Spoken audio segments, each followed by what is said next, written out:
Testing 1, 2. All right. What's going on, guys? So Donnie Rouse here, and you are here with me as I'm having my afternoon coffee. So salute. And I might as well, since I'm on camera, I might as well take a bite of some fresh biscotti. So today, didn't realize I was going to be chewing your ear either. I wanted to share an experience, and not really an experience, but it's kind of like something you're going to have to encounter anytime you go against the grain, anytime you choose to do something that the masses aren't. This was called waking up. After I swallow that cookie, then I'll start. So to make it official, hi guys, my name is Donnie Rouse, and you are listening to the podcast One Life. Waking up. Anytime you do something unique, said something different than what the masses are doing, you're going to encounter resistance. That resistance could be coming from people who love you very much and people who want the best for you. But if you are to live a life that's full of passion, if you are to live a life that literally you find most fulfilling, it's going to require you to break through the noise, to go against the grain, and to do the thing that everyone's telling you that you shouldn't do. So before we get there, we'll answer a few questions, or I'll ask a couple questions, and you're going to answer them. What is it that you really, really want to do? Like something, maybe it's booking a trip, maybe it's going into a new career path, maybe it's starting a relationship or even ending one. What is one thing you want to do, but haven't yet? And number two is, what is the resistance? What is preventing you from making that decision, from making that move? And the last question is, how would it feel if you did it? If you made the decision that you were putting off? And then one more, what would likely follow? And this is important to look years down the road to say, okay, well, you made the decision. Sure, up front, we can be afraid of ruffling the feathers, so to speak. But when you look further out, a lot of the time those fears, they don't materialize or they just melt away. I have a late production day today. So I went to get some Japanese food and I went down to the water to eat it. Rather than sometimes I would literally eat in my car. But that doesn't do it. I'm like, well, if I'm going to eat it outside, I might as well enjoy it somewhere beautiful. So I went down to the Sound. While I was out there, I literally was enveloped by geese and seals. All of them, trying to get my attention because they saw that I was eating something that I could easily share. I had a bento box, to let you know.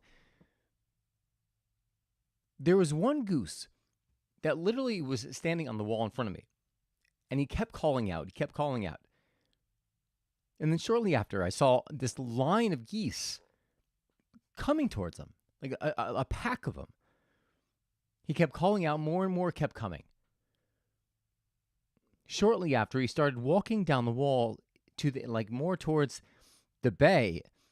And he's walking down the wall, keep calling. And all these geese, which followed him to that point, then followed him to the other point, the opposite side. When I looked down at the water, I saw that there was one goose, one, that actually separated from the path. And he was going out, swimming towards the channel. And it was kind of very symbolic because the water was coming in, right? So the wake is coming in, and yet he's going against the resistance. And he's making his own line, his own wake, so to speak, while everyone else was literally following the crowd. And as he was swimming out, he started calling. You could just hear him. I'm not really sure what kind of sound geese make, but we'll just call it a call. No one followed. He kept calling, and then kept swimming until he went out of sight.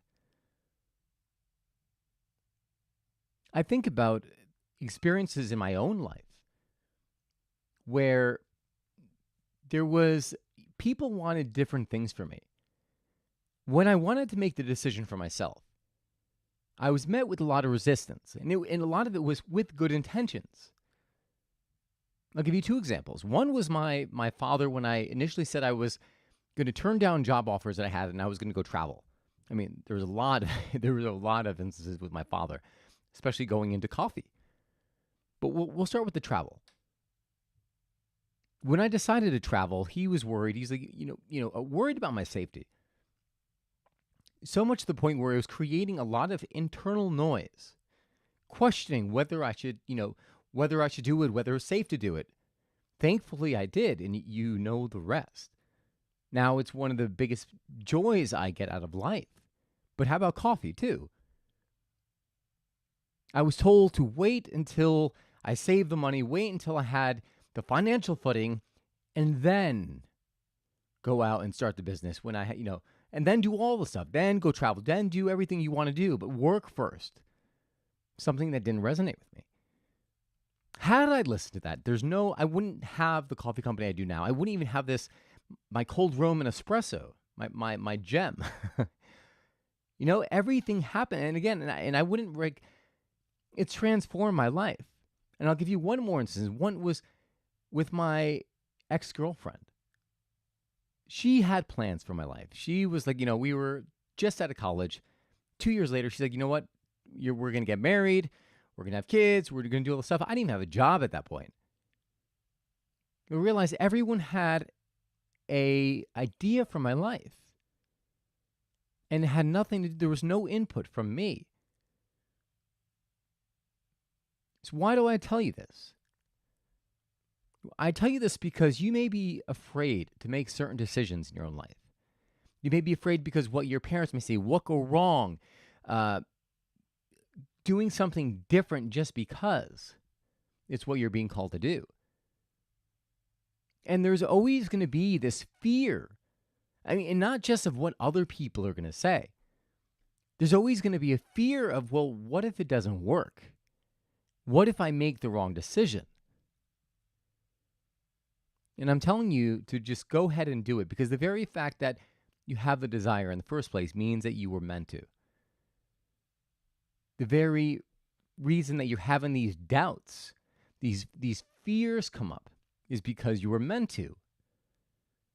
Right? Your body wants to stay in this little box because it doesn't know what else is out there for your own safety. But what it doesn't know is that by doing so, it's literally killing you inside. So you got to go explore. You've got to go do whatever it is that your heart is calling you to do. So let's revisit those questions again. What is one thing that you want to take action on, but you haven't? Second, why haven't you taken the action on it? What are you afraid of? Like, what is preventing you? Who are you afraid of? Are you focusing on what may or may not happen? Get clear about what it is that's preventing you. Third, imagine that you've made the decision and you are now 3 years down the road. How does it feel? What other possibilities have come into your life as a result of making that decision? And 4, how are those people, if you're worried about what people would say, what are they saying now? Some people, you know what, you can't make happy. Everyone has their own belief systems. And sometimes this, unfortunately, it has more to do with the family, right? Because your parents they have a certain way of doing, a certain way of looking at the world that is different from the way you're looking at the world, and it's going to be different from your kids when you have them.